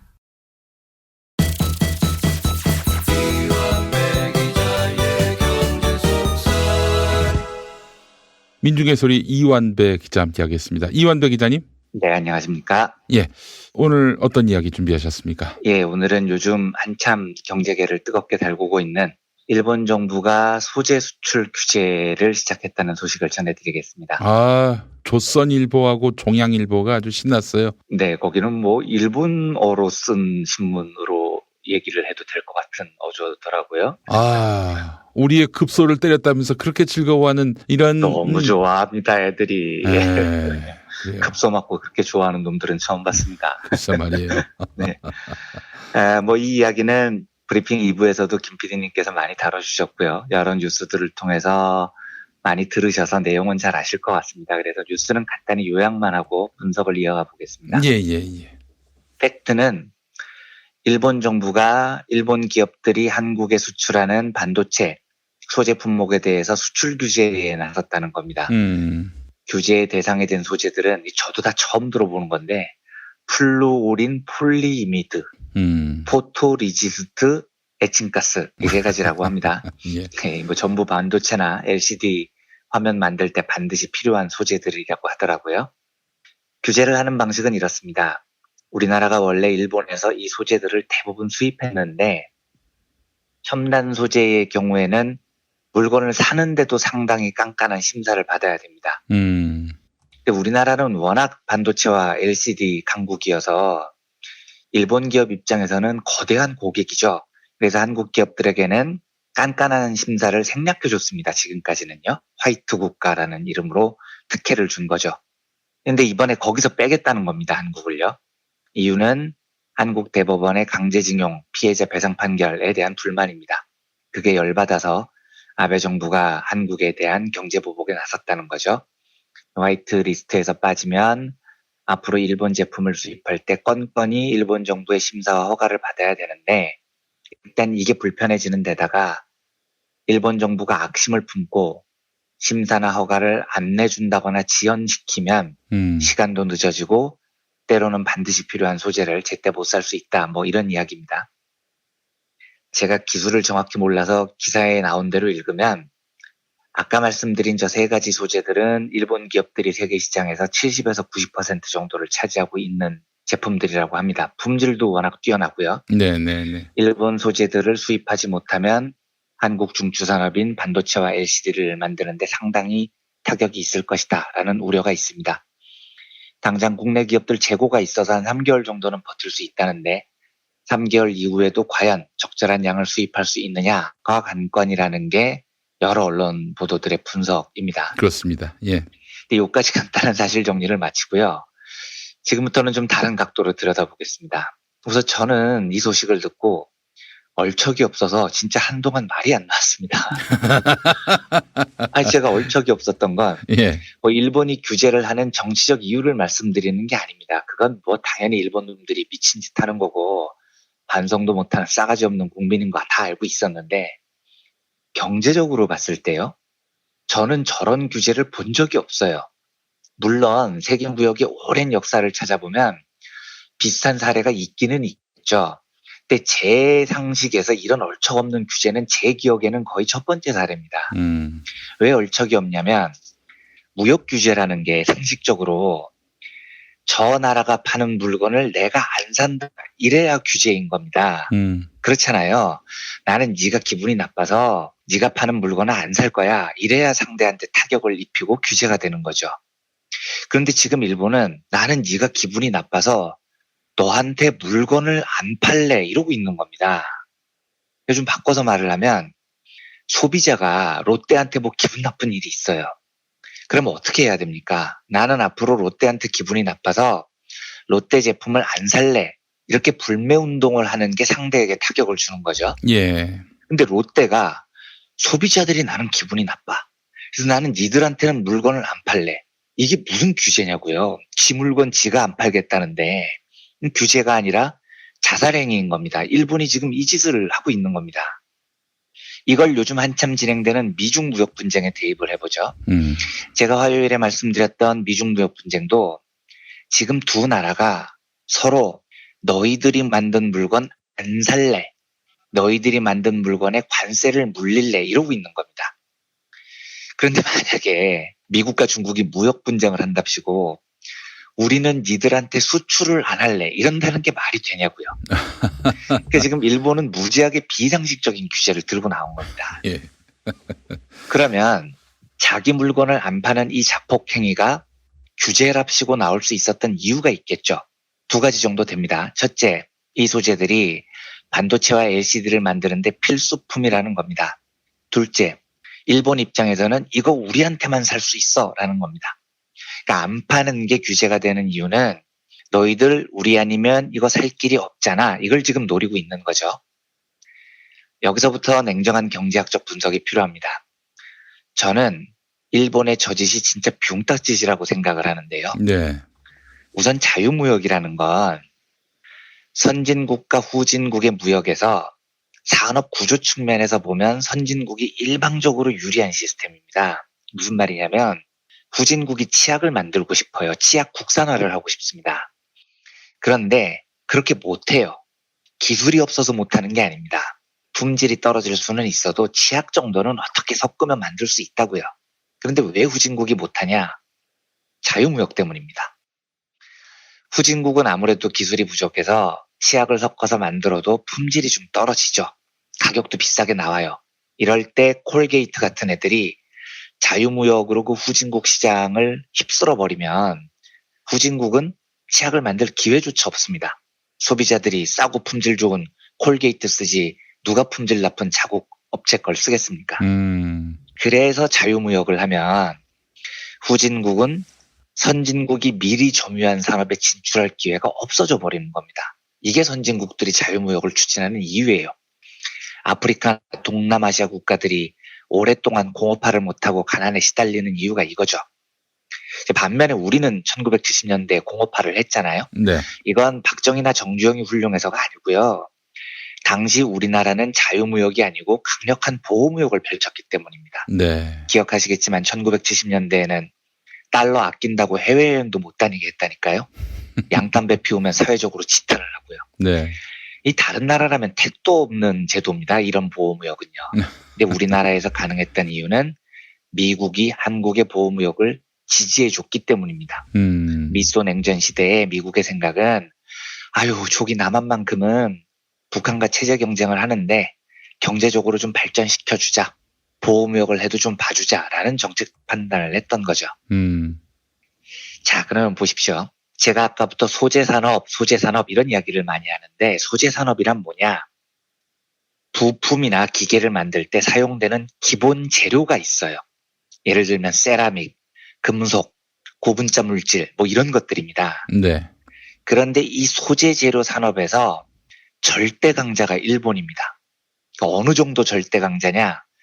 청취자 여러분들께서 상상하시는 것을 훨씬 뛰어넘을 정도로 절대 강자입니다. 그러니까 우리나라 어떤 기업이 세라믹 소재를 하나 만들려고 해요. 그러면 기본 설계부터 공장 제조 과정까지 전부 일본에 가서 물어봅니다. 근데 일본이 잘 안 가르쳐 주죠. 하지만 아주 기초적인 지식이라도 얻기 위해서 일본에 팍팍 기어야 돼요. 그 정도로 소재 산업에서는 일본이 넘사벽을 차지하고 있습니다. 예. 왜 이렇게 넘사벽이 되어 있냐면 소재 산업은 무슨 정형화된 설계, 제조 공정 이렇게 만들어지는 게 아니고요. 약간 도제식 교육, 그러니까 장인들의 가르침, 대대로 이어지는 기술 이런 게 중요한 산업입니다. 그런데 일본 애들은 이게 굉장히 잘 돼 있습니다. 그리고 일본 애들이 굉장히 꼼꼼하죠. 우리나라 조선이 세계에서 절대 강자인 것처럼 이것도 용접 분야에서 우리나라는 도제식 교육으로 전문적으로 기술이 계속 전수되기 때문인 건데 소재도 마찬가지인 겁니다. 한국이 일본의 소재를 흉내내려고 해도 일단 시간이 무지하게 많이 걸리고요. 당장은 뭘 만들어도 일본 제품과 품질 차이가 많이 납니다. 그래서 이걸 못 따라잡아요. 왜냐하면 지금 한국과 일본이 자유무역을 하고 있기 때문입니다. 소재를 국산화를 쓰려고 해도 일본 애들이 시장에서 품질 좋은 소재를 쫙 풀어버리면 한국 소재 산업은 발달을 할래야 할 수가 없습니다. 가격도 저쪽이 훨씬 싸죠. 저쪽 거 쓰는 게 훨씬 수익성이 있습니다. 그래서 이게 어느 정도 심각하냐면 우리나라가 반도체와 자동차, LCD 이런 거에 강국이죠. 근데 이런 제품 만들 때에도 당연히 매우 복잡한 소재들이 필요해요. 대부분 일본에서 수입합니다. 근데 예를 들면 LCD의 경우는 우리가 완제품을 만들어서 10,000원어치를 팔잖아요. 그중 4,000원이 일본 기업들이 가져가는 겁니다. 왜냐? LCD 주요 소재를 전부 일본에서 수입하거든요. 그러니까 우리가 반도체도 더 잘 만들고 휴대폰도 더 잘 만들고 자동차도 거의 따라잡았고 심지어 한류 열풍까지 불어서 문화 콘텐츠 수출도 훨씬 더 많이 하는 것 같은데 매년 일본과 무역 수지를 계산해 보면 항상 엄청난 적자입니다. 대일 수입이 대일 수출보다 20%가량 많아요. 뭐에서 이렇게 우리가 무역 적자를 보느냐? 거의 90% 이상이 소재와 부품 때문입니다. 우리나라가 만드는 기계의 대부분 소재를 일본에서 수입하거든요. 조금만 더 나아가 보겠습니다. 그럼 우리나라가 소재를 국산화하는데 꿈이 없는 나라냐? 천만에요. 아이, 그럼요. 네, 벌써 30몇 년 전부터 우리나라는 소재 분야에서 일본을 너무 따라잡고 싶었던 나라였습니다. 그러니까 기사를 검색해 보십시오. 이미 1990년대부터 어떻게 하면 소재로 일본을 따라잡을 수 있을 것이냐 식의 기사가 한 무더기로 검색이 됩니다. 그러면 우리나라가 소재로 일본을 따라잡기 위해서는 제일 먼저 해야 될 게 뭘까요? 가능하다면 당연히 일본 소재 제품을 수입하지 않는 보호무역을 실시해야 됩니다. 안 사야 돼요. 그러니까 한국이 1970년대 자동차나 철강, 석유화학을 발전시킬 때처럼 선진국 제품이 우리나라 시장에 못 들어오도록 인위적으로 막고 시간을 벌어서 우리나라 제품을 개발해 나가야 됩니다. 근데 지금은 이게 불가능하잖아요. 자유무역이니까요. 그러니까 정부가 우리는 일본 소재를 안 쓸래라고 말할 수가 없습니다. 그런데 일본 애들이 갑자기 무역 규제한답시고 지들 입으로 우리 한국의 소재를 안 팔래 이러고 나온 겁니다. 이게 무슨 뜻이겠습니까? 물론 단기적으로는 상당히 불편합니다. 일단 우리가 반도체와 LCD를 만들어야 되는데 일본 소재가 세계 시장의 70에서 90%를 장악했으니 대체품 잡기가 쉽지는 않죠. 하지만 만약에 일본이 이 짓을 장기적으로 하고 우리가 이 불편을 견디면서 대안을 찾아나가면 이건 우리나라는 일본 소재를 따라잡을 절호의 기회인 겁니다. 절호의 기회. 만약에 이런 계기가 없었다면은 부품의 국산화, 소재의 국산화 어렵죠.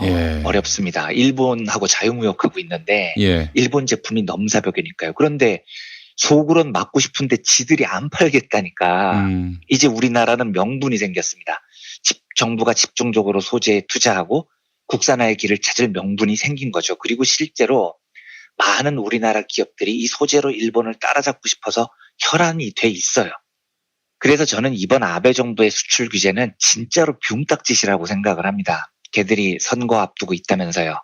그래서 반한국 감정 부추겨서 선거 때 표 모으려고 저런 짓을 한다는 건데 일본의 재계가 저걸 좋아할 것 같습니까? 저쪽은요. 우리보다도 더 똥줄이탑니다. 왜냐하면 쟤네 반도체 LCD 소재 만드는 기업들 그 물건 중에 60%를 우리나라에 팔아요. 그런데 일본 정부가 그거 팔지 마라고 하면 일단 걔들부터 망하는 겁니다. 그러니까 한국은 매우 불편해지겠지만 일본 소재 기업들이 망하기 시작하면 우리는 국산화의 또 다른 길을 찾을 수 있죠. 일단 재고가 3개월치 있고 하필이면 지금 반도체 경기가 워낙 안 좋아서 반도체 재고도 무지하게 많습니다. 그러니까 시간을 더 벌 수 있어요. 일본 애들 제품이 품질이 좋지만 조금 떨어지는 거 찾으면 못 찾는 것도 아닙니다. 그 제가 진짜 웃긴 게 일본 애들 소재 만든 거 한국에 안 팔면 어디다 팔 건데요. 전 세계 메모리 반도체의 63%를 한국이 만들고 있는데요. 둘째로 저 규제가 길어질수록 한국은 어떻게든 소재 분야에서 탈일본을 시작할 겁니다. 국산화도 시작할 거고요. 네. 그러니까 이게 당장은 고통스럽지만 10년 뒤 이 일이 계속되면 일본 소재 산업은 만든 거 못 팔아서 빌빌대다가 망하고 한국한테 따라잡힐 겁니다. 그래서 실제로 중앙일보나 조선일보가 떠들고 있는 것과 달리 증권가에서는 전혀 다른 분석이 나옵니다. 증권가는 돈을 만지는 곳이기 때문에 여기 분석은 냉정하죠. 증권가 분석 몇 가지 지금부터 읽어보겠습니다. 장정훈 삼성증권 애널리스트입니다. 90일 이상 일본 수입이 중단될 경우 반도체 생산에 큰 타격을 받을 수 있지만 더 장기적으로 보면 소싱처 다변화의 계기가 될 것이다. 김양재 KTV증권 애널리스트입니다. 이번 조치는 일본의 자충수로 판단된다. 오히려 국내 업체 제조사 및 소재업체가 중장기 수혜를 받을 수 있다. 국내 제조사와 소재업계도 일본 수입 심사 기간을 견딜 재고를 이미 보유한 상황이다. 일본의 이번 조치로 우리나라 반도체 제조사가 자국산 소재 비중을 확대하는 계기가 될 것이다. 김동원 KB증권 애널리스트입니다. 삼성전자, SK하이닉스, 삼성디스플레이, 삼성 SDI 등은 반도체, OLED 및 전기차 분야에서 적용되는 핵심 소재 일부를 2020년부터 국산화하기 시작할 것이다. 이번 일본의 수출 규제는 해외 의존도가 컸던 한국 IT 소재의 국산화를 가속시키는 전환점이 될 것이다. 제가 몇 개 읽어드렸지만 대부분 증권가의 분석이 이렇게 돼 있습니다.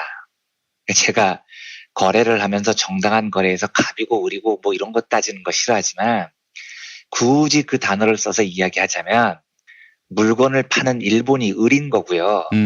물건을 사주는 우리가 갑인데 네. 지금 을이 갑한테 갑질을 하는 희한한 형국인 겁니다. 그러니까 저런 을의 갑질이 국제무역시장에서 매우 희귀한 케이스인 이유가 뭐겠습니까? 저 짓을 아무도 안 하기 때문입니다. 즉 병딱짓이라는 거죠.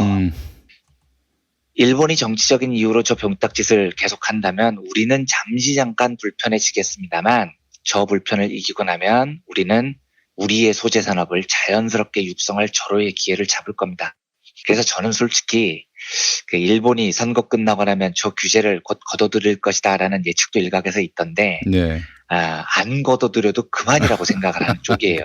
그래도 고마워. 네, 소재 산업은 일본을 따라잡는 이 꿈이 50년째 이어져온 한국 산업계의 수건이라고요. 그러니까 한국 정부는 조금도 흔들리지 말고 대차게 싸워야 됩니다. 당장의 불편을 좀 참아내면서 이번 무역 규제를 소재 산업에서 일본을 따라잡는 획기적인 계기로 삼기를 바랍니다. 네. 이 정도로 오늘 일본의 바보 같은 무역 규제에 관한 이야기를 정리해봤습니다. 네. 아이고, 이 참 위기가 아니라 기회네요, 우리한테. 그럼요. 네, 이 소재 산업은 우리가 너무 따라잡고 싶었었던 영역이라니까요. 쥐들이 안 팔겠다는데요. 예. 네, 우리는 목숨 걸고 개발해야 되는 건데 이제부터는요. 알겠습니다.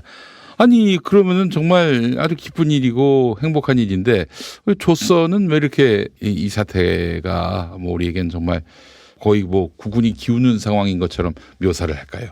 그러니까 원래 이제 조선일보 같은 경우는 친일적인 성향도 강했던 데다가 조금이라도 문재인 정부가 공경에 빠졌다는 것을 집중 투하를 삼고 싶겠죠. 그런데 예. 저건 진짜 조선과 중앙도 뷰딱짓인 게요. 예. 우리나라의 반일 감정은 친일파 몇몇을 제외하고는 사라지지 않는 엄청난 강한 감정인 겁니다. 예. 근데 저기서 일본 신문을 한글로 옮겨놓은 것처럼 보도를 해대고 있으면 예. 신문 망하는 길이죠. 뭐 이미 망하고 있지만요. 바보짓이라고 생각합니다. 네. 알겠습니다. 아유, 듣다 보니까 마음이 좀 놓입니다. 근데 우리가 또 이 상황에서 뭐 우리에게 별 피해가 없기를 바라고 전전긍긍하기보다는 일본한테 또 이렇게 나오면은 앞으로 너희들 재미없다라는 분명한 교훈을 또 심어줄 그런 책무가 있지 않습니까? 우리한테. 그럼요. 이런 정도의 규제에 무릎을 만약에 조금이라도 꿇거나 한 걸음을 후퇴하면 호구되는 겁니다. 네. 모든 무역 전략에서는 예. 나중에 뒤로 타협을 어떻게 하든 이런 식으로 상대가 먼저 비신사적으로 나오면 예. 거기에 상응하는 강력한 응징을 해야죠. 한국 정부도 WTO 제소 이외에도 다양한 방안을 생각할 것으로 보이고요. 절대로 그냥 넘어갈 일이 아닌 건 분명합니다. 네, 알겠습니다. 자, 그렇기 때문에 우리 정부가 나서긴 좀 어렵고요. WTO 제재를 또 부를 수 있기 때문에 네. 시민들이 나서서 그것도 굉장히 좋은 방법이죠. 예. 정권이 5년밖에 안 되기 때문에 다음 정부가 되면은 뭐 또 다른 양상이 펼쳐질 거라고 웃기지 말고 이 나라 국민은 바뀌지가 않아. 근데 우리 국민들이 너희들의 경제 보복 용납하지 않거든. 확실하게 쐐기를 박아서 두 번 다시 꿈도 못 꾸게 해주는 거. 이게 우리가 일본과의 자존심 싸움에서 이기는 겁니다. 그래서 저는 네. 일본 자동차 불매가 가장 저쪽에게 아픈 급소라고 하더라고요. 그뿐만 아니라 서울에서 발행되고 있는 일본 신문 조선일보를 반드시 폐간을 시켜가지고 네. 이 민족의 정기를 또 바로 세우는 일도 해야 되지 않겠는가 하는 생각을 해봤습니다. 당연히 동의합니다. 예. 아이고, 이한배 기자님 오늘 말씀 잘 들었습니다. 네, 감사합니다. 이제 금요일 방송분 함께 하시겠습니다.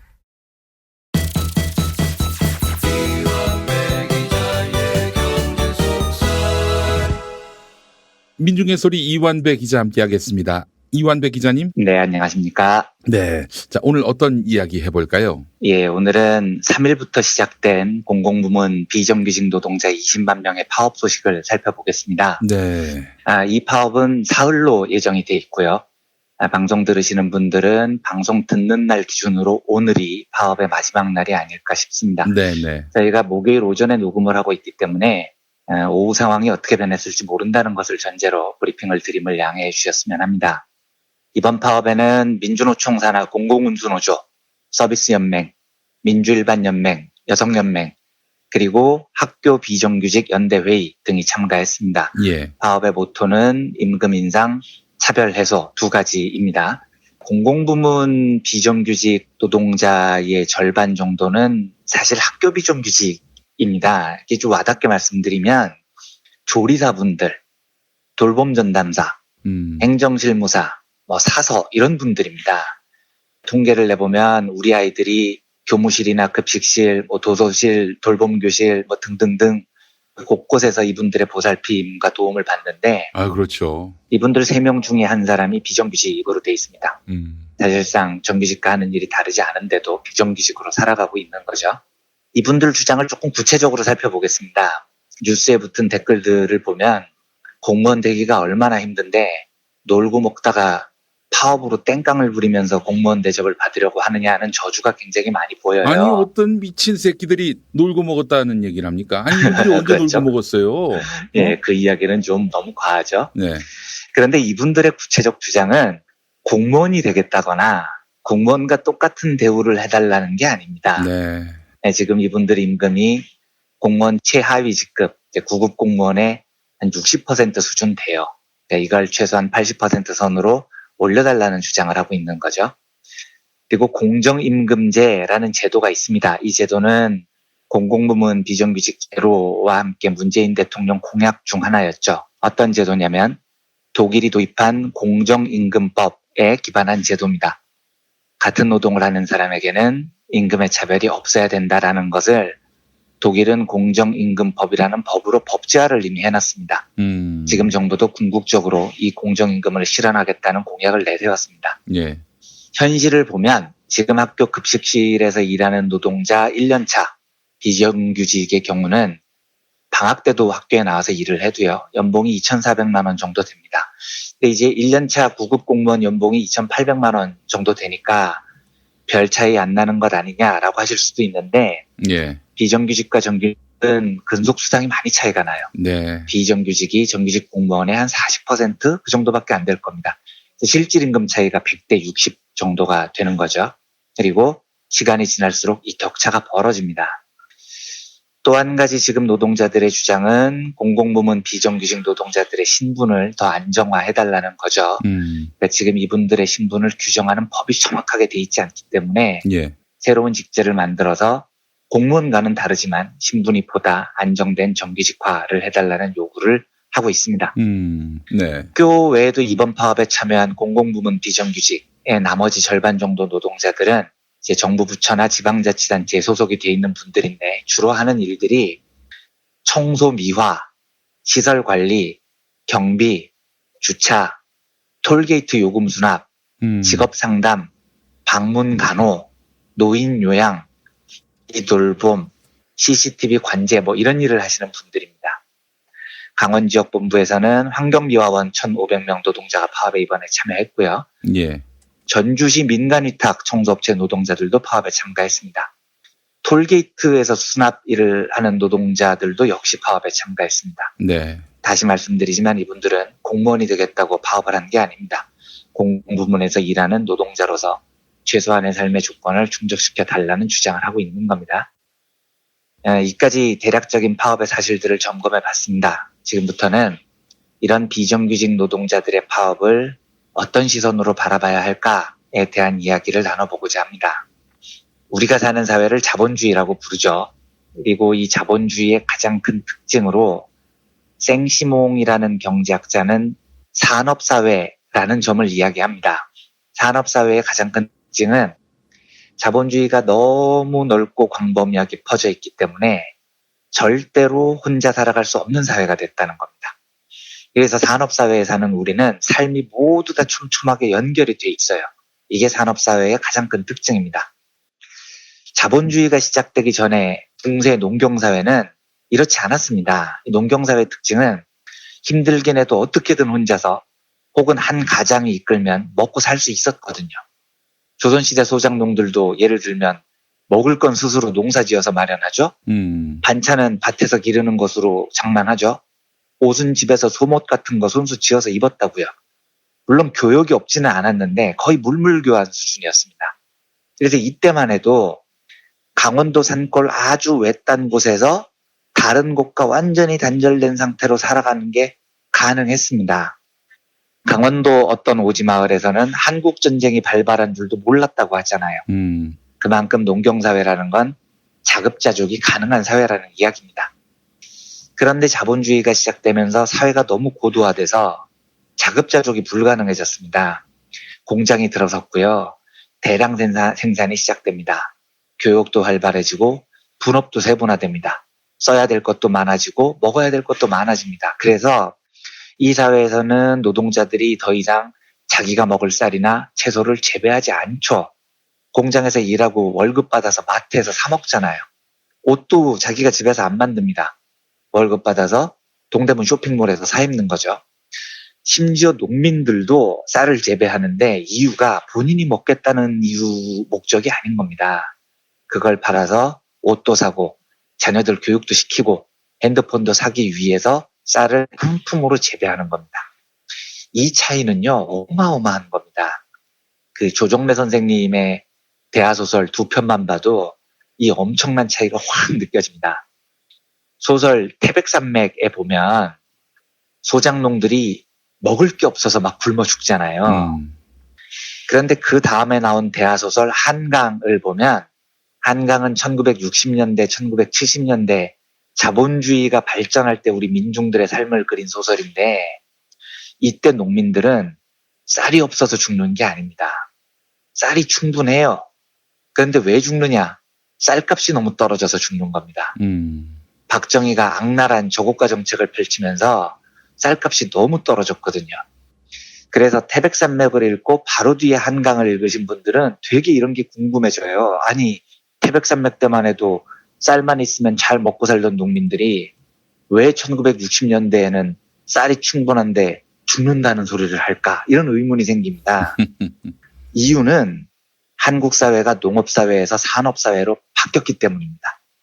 태백산맥 시절만 해도 먹을 것만 있으면 자급자족이 가능했는데 1960년대, 1970년대 자본주의가 발전하던 산업사회 시기에는 먹을 것만으로 살 수가 없는 시절이 돼버린 겁니다.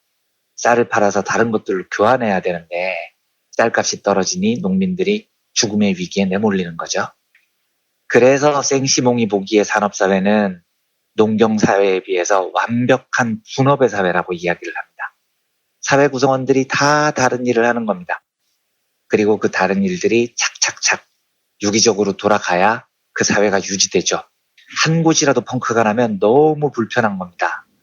조선시대에는요, 경상도 갑부 이병철이 망해도 전라도 민중들은 아무 삶에 영향이 없었어요. 그런데 자본주의 시대에는 삼성의 반도체 공장이 망하면 우리 농민들도 IMF를 겪는 겁니다. 아, 농민들도. 이 말은 예. 분업이 극대화된 산업사회에서 우리 개인들이 누리는 많은 것들이요, 궁극적으로는 사회라는 총체적인 시스템 안에서 이루어지고 있다는 겁니다. 산업사회에서 나의 행복이라는 건 거의 절대적으로 무조건 그렇습니다. 다른 사람에게 의존할 수밖에 없어요. 그래서 제가 이런 예를 방송에서 자주 들죠. 우리는 누군가가 정기적으로 우리 집 변기 정화조를 치워주지 않으면 대소변도 제대로 못 보는 사회에서 살고 있는 겁니다. 네, 학교에서 비정규직 노동자들이 아이들을 위해서 밥을 해주지 않으면 우리는 매일 도시락을 싸야 됩니다. 근데 너무 바빠서 도시락을 못 쌀 지경이 되잖아요. 그러면 김밥을 사와서 도시락에 넣어야 되는데 그 김밥을 파는 식당에 비정규직 노동자가 없으면 그 김밥조차도 못 사는 거죠. 제가 그 분당 정자역 앞에서 술을 많이 마시거든요. 밤마다 거기 가보면 담배꽁초하고 쓰레기가 막 사람들이 침 뱉은 거, 커피 마시고 버린 거 수북이 쌓여 있습니다. 맞습니다. 예. 예. 그런데 아침마다 전철을 타러 가면 누군가가 거기를 깨끗이 치워둡니다. 누군가가 그걸 안 치우면요, 저는 매일 담배꽁초 가득한 지저분한 거리를 불쾌한 마음으로 걸어야 돼요. 그렇다면 한 사람 한 사람이 자신의 임무를 빈틈없이 처리해야 이 사회가 유지된다면 이 산업사회에서 사람이 지켜야 할 가장 중요한 덕목은 뭘까요? 이게 생시몽이 던지는 묵직한 질문입니다. 그리고 그 답은 우리 모두가 연결돼서 살고 있기 때문에 나 대신 무언가 다른 일을 해주는 사람들에게 고마워하면서 살아야 된다는 겁니다. 특히 우리 행복을 위해서 남들이 가장 하기 싫어하는 일을 하는 사람들, 예를 들면 대소변이 가득한 정화조를 치우거나 네. 길거리에 지저분한 담배꽁초를 치우거나 우리 집에 가득 쌓인 쓰레기를 치우는 지저분하고 힘든 일을 하는데 그 일이 너무 하찮은 것이라며 멸시받고 저임금 노동에 시달리는 그 사람들을 특히 사랑하고 고마워해야 된다는 겁니다. 그렇습니다. 저는 생시몽에 이 고마움을 갖고 사는 사회냐 그렇지 않고 그들을 멸시하는 사회냐에서 우리가 사는 사회의 모습이 결정된다고 굳게 믿는 사람입니다. 좀 오래 지난 이야기여서 많은 분들 기억 사라졌을 수도 있는데 2015년 11월 28일에요. 조선일보 한현우 당시 주말뉴스 부장이 간장두종지라는 칼럼을 조선일보에 쓴 적이 있어요. 네. 김 PD님은 당연히 기억하시겠죠. 네. 내용인즉슨 조선일보 앞에 중국집이 하나 있는데 거기서 탕수육을 시켰더니 간장을 2종지를 줘야 되는데 한 종류만 줘서 열받았다는 거죠. 그걸 이제 칼럼으로 썼습니다. 그런데 그 칼럼을 보면 이런 대목이 있어요. 음식을 사 먹는 것이 일상인 직장인들과 음식을 파는 것이 생계인 음식점 종사자들은 항상 부딪힌다. 서로 조심해야 한다. 설렁탕을 주문했고 설렁탕이 나왔는데도 감사합니다라고 말해야 한다. 먹은 만큼 돈을 냈는데도 고맙습니다라고 말한다. 그게 이 이상한 도시에서 살아가는 방식이다. 이렇게 적습니다. 네, 한현우 이야기는 내가 내 돈 내고 설렁탕 먹었는데 왜 서빙하는 종업원들한테 고맙습니다라고 말해야 되냐는 거죠. 그리고 고맙습니다라고 말해야 되는 이 도시가 너무 이상하다는 겁니다. 되게 웃기잖아요. 그런데 이게 웃을 일이 아닙니다. 겁니다. 음. 왜냐하면 저는 그 칼럼을 볼 때 한현우의 사고야말로 지금 자본주의를 지배하는 자들의 사고를 완벽하게 대변하고 있다고 보기 때문입니다. 내가 돈을 내니까 나는 전혀 고마울 필요가 없는 거예요.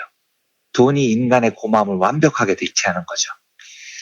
이번 파업에 대해서 일부러 보다 진보적이라는 포털 사이트 다음에서 관련 기사 댓글을 일부러 제가 몇 개 읽어봤습니다. 네. 읽어드리겠습니다. 그렇게 힘들면 다른 직종으로 옮기시죠. 다른 이들에게 기회를 주는 것도 좋습니다. 계속 파업해라. 파업에 참가한 사람 모두 해고해라. 아이고. 평소보다 일찍 일어나 우리 손주들 도시락 2개 준비하고 있네요. 정식 공무원 되길 원하면 시험 보고 들어오세요. 욕심이 과하면 욕을 먹습니다.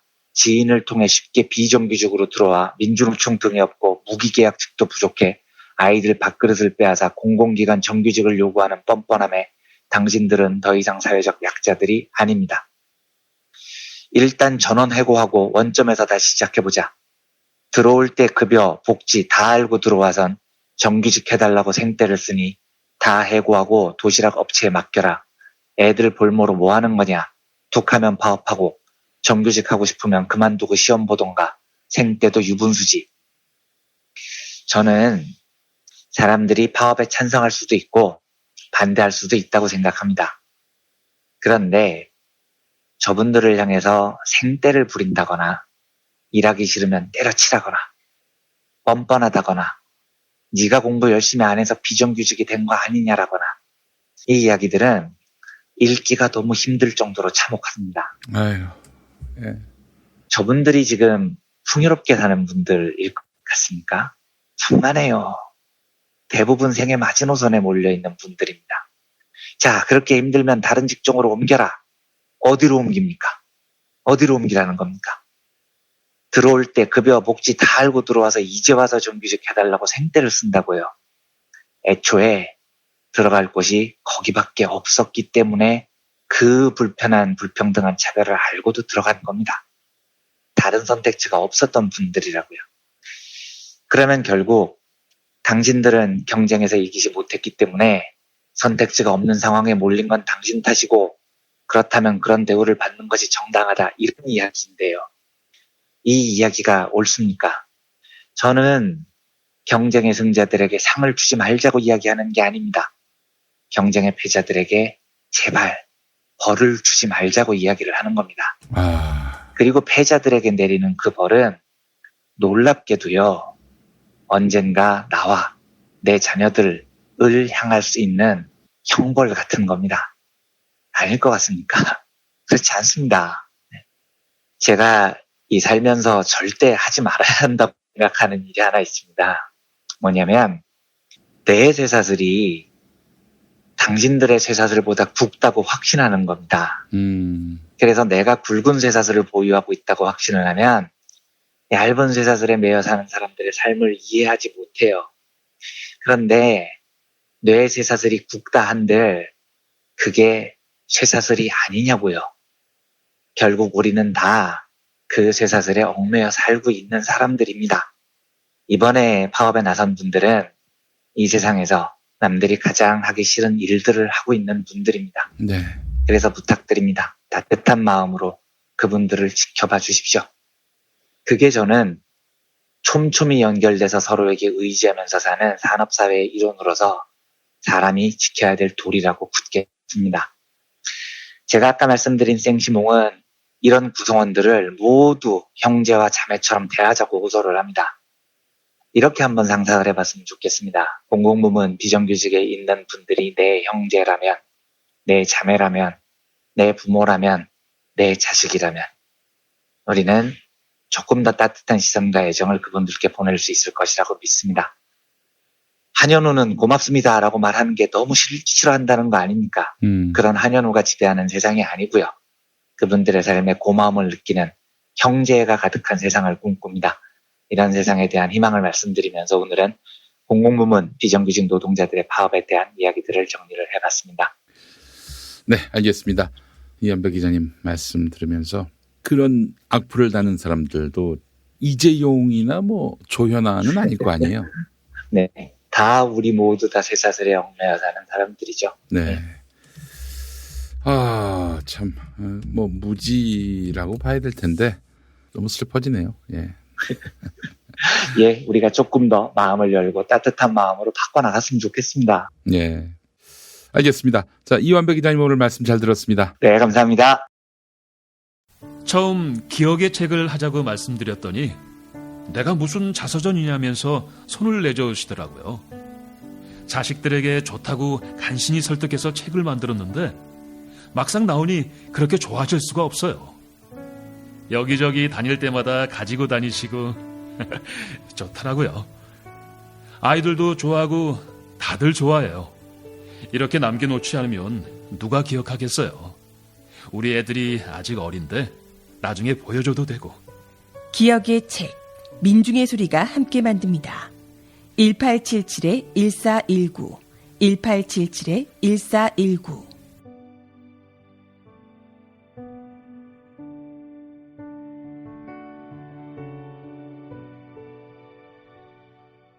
지금까지 김용민 브리핑, 이완배 기자의 경제의 속살, 주간방송 종합편과 함께 하셨습니다. 이완배 기자의 경제의 속살은 매일 아침 업데이트되는 김용민 브리핑을 통해 가장 먼저 들으실 수 있습니다. 이상으로 종합편을 모두 마칩니다. 애청해주신 여러분 감사합니다. 김용민 브리핑과 함께한 시간 어떠셨어요? 구독하기, 별점 주기, 댓글 달기, 후원하기로 응원해주세요. 이 방송을 유튜브 김용민 TV를 통해서도 만날 수 있는 거 알고 계시죠? 그럼 다음 시간에 다시 만나요.